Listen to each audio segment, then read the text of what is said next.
তো এখানে বাঁশের কেল্লা ফেসবুক পেজ থেকে একটা পোস্ট করা হয়েছে।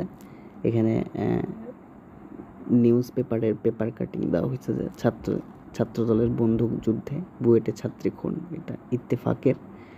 আর প্রথম আলো থেকে একটা দেওয়া হয়েছে বুয়েটে ছাত্রদলের 2 গ্রুপের সংঘর্ষে ছাত্রী নিহত, এটা তারা পোস্ট করেছে।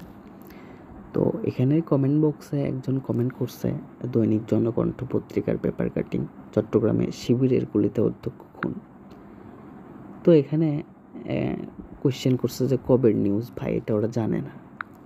আর একজন কমেন্ট করছে, সিলেটে শিবিরের হামলায় ছাত্রদল কর্মী খুন, শহর জুড়ে সহিংসতা।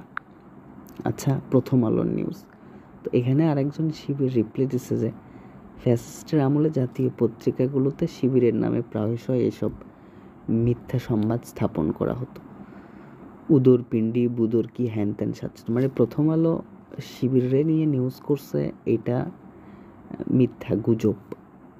সেম টাইম প্রথম আলো ছাত্রদলের নিয়ে নিউজ করছে, ওইটা সত্য, ওইটা কোনো ভুল নাই ওখানে। কিন্তু শিবিরে নিয়ে নিউজ করছে, ওইটা গুজব।